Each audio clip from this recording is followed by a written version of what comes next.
നമ്മുടെ കണക്കുകൂട്ടലുകൾ തെറ്റിപ്പോകുമ്പോഴും നാം പ്രതീക്ഷിച്ചതുപോലെ കാര്യങ്ങൾ നടക്കാതെ വരുമ്പോഴും നാം ഒരുപാട് നിരാശപ്പെടാറുണ്ട്.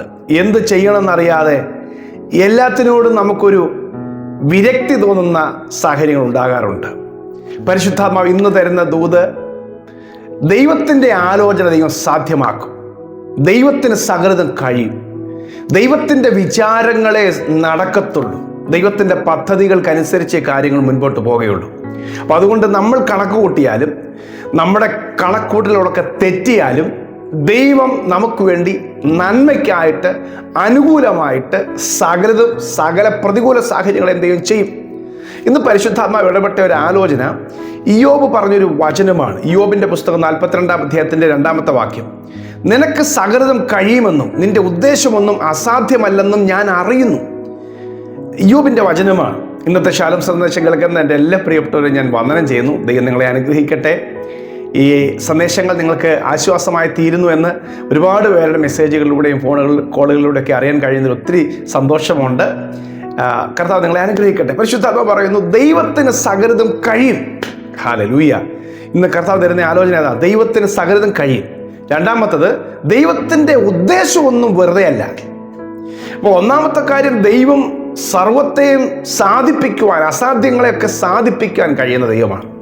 അതിന് മരിച്ചുപോയവനാണെങ്കിലും നാറ്റം വെച്ച ജീർണിച്ച ശരീരമാണെങ്കിൽ പോലും അവനെ ഉയർപ്പിക്കാൻ കർത്താവിന് കഴിയും. ഹല്ലേലൂയ. അങ്ങനെയല്ലേ കല്ലറകളിൽ ഉറങ്ങിപ്പോകുന്ന അല്ലെങ്കിൽ മണ്ണായി തീരുന്ന മർത്യനെ പോലും കർത്താവ് മടക്കി വരുത്തും. അങ്ങനെ കർത്താവിന് കഴിയുമെങ്കിൽ കർത്താവിന് ഒരു കാര്യം അസാധ്യമല്ല. അബ്രഹാമൊക്കെ അങ്ങനെ ദൈവത്തെ വിശ്വസിച്ചു. ദൈവത്തിന് ഒരു കാര്യം അസാധ്യം, ഒരു കാര്യം. ഇനി ദൈവത്തിന് ഒരു കാര്യം അസാധ്യമല്ല എന്ന് പറയുമ്പോൾ തന്നെ ദൈവത്തിൻ്റെ പദ്ധതികൾ എന്താണെന്ന് നമുക്ക് തിരിച്ചറിയാൻ പറ്റുന്നില്ല പലപ്പോഴും. അവിടെയാണ് നമുക്കെല്ലാം പ്രയാസം തോന്നുന്നതും വിഷമം വരുന്നതും ആകുലം ഉണ്ടാകുന്നതൊക്കെ. ഈ യെശയ്യാ പ്രവാചകന്റെ പുസ്തകത്തെ 55-ാമത്തെ അധ്യായത്തിൽ കർത്താവ് പറയുന്നൊരു വാക്കുണ്ട്, നിങ്ങളുടെ വിചാരങ്ങളല്ല എൻ്റെ വിചാരങ്ങൾ, നിങ്ങളുടെ വഴികളല്ല എൻ്റെ വഴികൾ. ദൈവത്തിന് നിങ്ങളെക്കുറിച്ച് വ്യക്തമായ ചില പദ്ധതികളുണ്ട്, ഉറപ്പാണ്. നിങ്ങളെക്കുറിച്ച് ദൈവത്തിന് വ്യക്തമായ ചില പ്ലാനുകളുണ്ട്. നമ്മളത് തിരിച്ചറിയാൻ പറ്റുന്നില്ല, പക്ഷെ തിരിച്ചറിയാൻ പറ്റും. എവിടെയെന്നറിയാമോ? ദൈവത്തിൻ്റെ ആലയത്തിൽ വരുമ്പോൾ, ദൈവത്തിൻ്റെ പദ്ധതിയിലേക്ക് വരുമ്പോൾ. ഈ 73-ാമത്തെ സങ്കീർത്തനത്തിൽ ആസാഫ് പറയുന്നൊരു കാര്യമുണ്ട്, ഞാൻ ദുഷ്പ്രവർത്തിക്കാരുടെ സൗഖ്യം കണ്ടിട്ട് അഹങ്കാരികളോട് എനിക്ക് അസൂയ തോന്നി. അവർക്കൊരു ബുദ്ധിമുട്ടുമില്ല, അവർക്കൊരു കഷ്ടതയൊന്നുമില്ല, അവർ പ്രാർത്ഥിക്കത്തുമില്ല, ദൈവത്തെ അന്വേഷിക്കുന്നുമില്ല, പക്ഷെ അവർക്ക് ഒരു നന്മയും കുറയുന്നില്ല. ഒടുവിൽ ഞാൻ പ്രാർത്ഥിച്ചതും ഞാൻ ദൈവത്തെ അന്വേഷിച്ചതും ദൈവത്തിൻ്റെ വഴി നടന്നതൊക്കെ വെറുതെ ആയി പോയല്ലോ എന്ന് ഞാൻ ചിന്തിച്ചു. പക്ഷേ ഒടുവിൽ ദൈവാലയത്തിലേക്ക് ഞാൻ വന്നപ്പോൾ അവസാനം എന്താകും, ലാസ്റ്റ് എന്താണ്, റിസൾട്ട് എന്താണ്, എൻ്റെ ഒടുവിൽ വരുമ്പോൾ എന്താ കാണണ്ടേ? അതല്ലേ ആകെ തുകയെന്ന് പറഞ്ഞാൽ. അപ്പോൾ ഒടുവിലത്തെ തുക കാര്യം വന്ന് നോക്കിയപ്പോൾ ഇവരെല്ലാം വഴിവഴിപ്പിൽ നിൽക്കുകയാണ്. ഇവർ തകർന്നു പോയാൽ ഇനി നാമാവശേഷമായി അറിയുന്ന പോലുമില്ല. പക്ഷെ ദൈവം എൻ്റെ കയ്യിൽ പിടിച്ചിട്ടുണ്ട്, അവൻ്റെ ആലോചന കൊണ്ട് എന്നെ നടത്തുന്നുണ്ട്, മഹത്വത്തിലേക്ക് എന്നെ കൈക്കൊള്ളുന്നുണ്ട്. പ്രിയമുള്ളവരെ, ഇതാണ് വിഷയം. ഒടുവിൽ എന്തായി? നമ്മൾ പറയത്തില്ല എന്തായിരുന്നു, ഇപ്പൊ വന്നിട്ട് എന്തിയേ? അപ്പൊ അവസാനമായെല്ലാവരും നോക്കുന്നു. അപ്പൊ തുടക്കത്തെക്കാൾ, ആരംഭത്തെക്കാൾ അവസാനം. അപ്പൊ ഇയ്യോബ് ഇവിടെ പറയുന്ന കാര്യം അതാണ്. ഇയ്യോബിന്റെ ഇടക്കാല ജീവിതം ഭയങ്കര ദുരിതപൂർണമായി തീർന്നു. അത് ദൈവം അനുവദിച്ചതാണ്. നമ്മുടെയൊക്കെ ഓരോരുത്തരുടെ ജീവിതത്തിൽ ഇടക്കാലത്ത് അങ്ങനത്തെ ചില കാര്യങ്ങൾ ദൈവം അനുവദിക്കും. പക്ഷെ ഒടുക്കം വരുമ്പോൾ അങ്ങനെ അവസാനിക്കുകയില്ല. ആ ഒടുക്കത്തിനകത്ത് ദൈവത്തിൻ്റെ ഉദ്ദേശമൊന്നും അസാധ്യമല്ലെന്നും ദൈവത്തിന് ചില പദ്ധതികൾ ഉണ്ടായിരുന്നെന്നും നമ്മൾ തിരിച്ചറിഞ്ഞിട്ട് മാത്രമേ, അവൻ്റെ മഹത്വം വെളിപ്പെടുത്തിയിട്ട് മാത്രമേ നമ്മുടെ അവസാനം ഉണ്ടാകുള്ളൂ. ആമേൻ, ഹല്ലേലൂയ. അതുകൊണ്ട് സഹോദരങ്ങളെ, ഈ സന്ദേശം കേൾക്കുന്ന ഒത്തിരി പേര്, ഒത്തിരി അമ്മമാർ, ഒത്തിരി പിതാക്കന്മാർ വാഗ്ദത്തങ്ങളുടെ നിവൃത്തി കാണാനോ അല്ലെങ്കിൽ തലമുറയുടെ നന്മ കാണാനോ അല്ലെങ്കിൽ എന്താ പറയുന്നത്, ഒരുപാട് കണ്ണുനീരൊഴുക്കിയിട്ട് മറുപടി ലഭിക്കാതെയോ ഒക്കെ കർത്താവേ എൻ്റെ അവസാനം എങ്ങനെയാണോ? യാക്കോബ്, ദൈവത്തിൻ്റെ ഭക്തനായ യാക്കോബ്, തനിക്കെല്ലാം പ്രതികൂലമായപ്പോൾ അദ്ദേഹം പറഞ്ഞൊരു കാര്യമുണ്ട്, സകലതും എനിക്ക് പ്രതികൂലം, എൻ്റെ നരയെ ദുഃഖത്തോടെ പാതാളത്തിലേക്ക് ദൈവം ഇറങ്ങുമാറാക്കും, ഞാൻ ഇങ്ങനെ ഇനി അവസാനിക്കുകയുള്ളൂ. പക്ഷെ അതല്ലായിരുന്നു അവൻ്റെ അവസാനം. ദൈവം കാര്യങ്ങളൊക്കെ തിരിച്ചു. അവൻ്റെ തുടക്കത്തേക്കാൾ നല്ലൊരു ഒടുക്കം ദൈവം അവന് കൊടുത്തു. ഹല്ലേലൂയ. യോസെഫിനെ അവൻ കണ്ടു. അവൻ്റെ തലമുറകളെല്ലാം അഭിവൃദ്ധിപ്പെടുന്നതും അവരുടെ തലമുറ അഭിവൃദ്ധിപ്പെടുന്നതും യാക്കോബ് കണ്ടു. പ്രിയമുള്ളവരെ, വേദനപ്പെടുന്ന മാതാപിതാക്കളെ, ദൈവം നിങ്ങൾക്ക് തന്ന വാഗ്ദത്തങ്ങളെ ദൈവം നിവർത്തിക്കും കേട്ടോ. നിങ്ങൾ വിശ്വസിക്ക്. കർത്താവ് വിശ്വസ്തനാണ്. കർത്താവ് ഒരിക്കലും നിങ്ങളെ കൈവിടുകയില്ല. ദൈവം നിങ്ങളെ ആയുസിൻ്റെ മധ്യത്തിൽ മാറ്റിക്കളയുകയില്ല. ദൈവത്തിൻ്റെ പദ്ധതികളെ നിങ്ങൾ കാണുവാൻ ദൈവം നിങ്ങളുടെ കണ്ണുകളെ തുറക്കും. അല്ല, അതുവരെ ദൈവം നിങ്ങളെ നിർത്തും. എനിക്കറിയില്ല ഇങ്ങനെ ഒരു ദൂത് പറയാനായിട്ട് പരിശുദ്ധാത്മാവ് എനിക്ക് പ്രേരണ തരുന്നത്.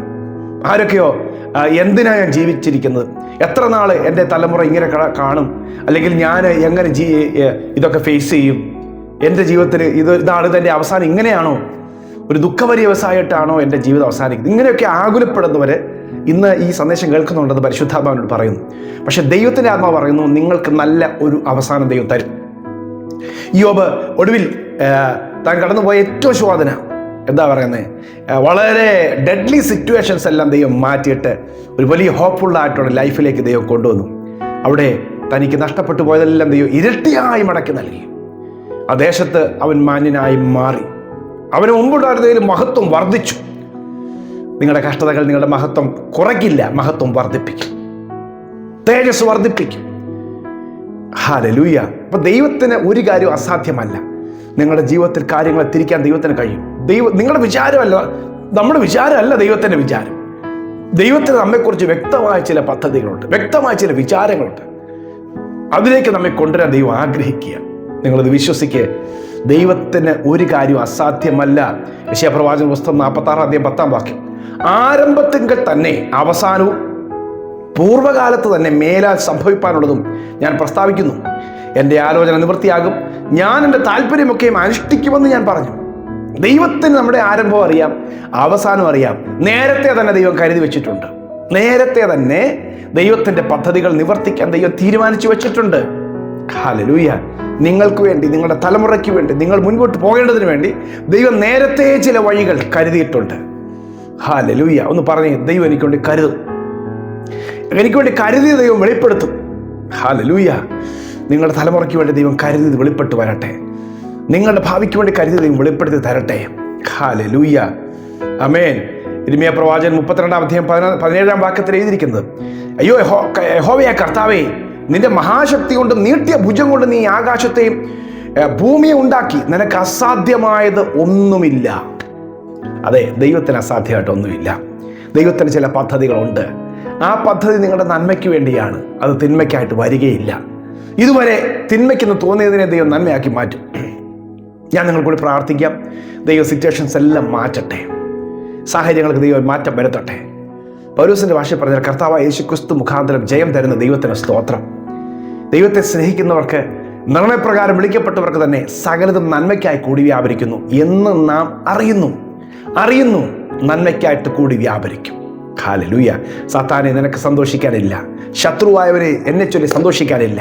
എൻ്റെ ദൈവം എന്നോട് കൂടെയുണ്ട്. സകലതും നന്മയ്ക്കായി കൂടി വ്യാപരിക്കും. ദൈവത്തിന് സകലതും കഴിയുമെന്നും അവൻ്റെ ഉദ്ദേശമൊന്നും അസാധ്യമല്ലെന്നും ഞാൻ അറിയുന്നു. പ്രിയ കർത്താവേ, ഇന്ന് ഈ സന്ദേശം കേൾക്കുന്ന എൻ്റെ പ്രിയപ്പെട്ടവരുടെ ജീവിതത്തിൽ കർത്താവേ, നാളുകളായ അവരുടെ ഉള്ളിലുള്ള തേങ്ങലുകൾ, അവരുടെ വേദനകൾ, അവരുടെ ആകുലങ്ങൾ, അതിൻ്റെ നടുവിൽ ദൈവത്തിൻ്റെ സാധ്യതകൾ വെളിപ്പെട്ടു വരട്ടെ. സർവശക്തനായ ദൈവം തൻ്റെ മക്കൾക്ക് അനുകൂലമായി പ്രവർത്തിക്കേണ്ടതിനായി പ്രാർത്ഥിക്കുന്നു. എല്ലാം പ്രതികൂലമാണെന്ന് കണ്ട് കർത്താവെ ജീവിതം അവസാനിക്കുകയല്ല, അതിനകത്തൊരു ദൈവമഹത്വം, ആരംഭത്തെക്കാൾ ശ്രേഷ്ഠമായ ഉന്നതമായ ഒരു അവസാനം, ഒരു പൂർത്തീകരണം എല്ലാ നിലവാരത്തിൽ ഈ മക്കളുടെ ജീവിതത്തിൽ ഉണ്ടാകട്ടെ. ഞാൻ അനുഗ്രഹിച്ച് പ്രാർത്ഥിക്കുന്നു. അവരുടെ പ്രാർത്ഥന വിഷയങ്ങളിൽ ദൈവികമായ പൂർത്തീകരണങ്ങൾ ഉണ്ടാകട്ടെ. ഈ സംവത്സരം വെളിപ്പെടേണ്ട വിടുതലുകൾ വെളിപ്പെട്ടു വരട്ടെ. അവരുടെ കുടുംബത്തിൽ, അവരുടെ മക്കളിൽ അതെല്ലാം വെളിപ്പെട്ടു വരട്ടെ. അവരുടെ സഭയിൽ അത് വെളിപ്പെട്ടു വരട്ടെ. ദൈവകരങ്ങളിലേക്ക് ഞാൻ സമർപ്പിച്ച് പ്രാർത്ഥിക്കുന്നു. ഈ മക്കൾ അനുഗ്രഹിക്കപ്പെടും, അവരുടെ തലമുറകൾ അനുഗ്രഹിക്കപ്പെടും, അവർക്ക് വേണ്ടി വഴികൾ തുറക്കും. ദൈവമഹത്വം അവരിൽ വെളിപ്പെടും. ഈ മാതാവിൻ്റെ, പിതാവിൻ്റെ കണ്ണുനീരിനും പ്രാർത്ഥനയ്ക്കും മറുപടി ഉണ്ടാകട്ടെ. കർത്താവ് അത്ഭുതം ചെയ്യും, യേശുവിൻ നാമത്തിൽ തന്നെ. ആമേൻ, ആമേൻ, ആമേൻ, ആമേൻ, ആമേൻ. കർത്താവിന് ഒരു കാര്യം അസാധ്യമല്ല, സകലതും നന്മയ്ക്ക് വേണ്ടി ചെയ്യും. ഈ സന്ദേശം നിങ്ങൾ പതിവ് പോലെ കുറേ പേർക്ക് ഷെയർ ചെയ്യണം. God bless you. Have A wonderful day.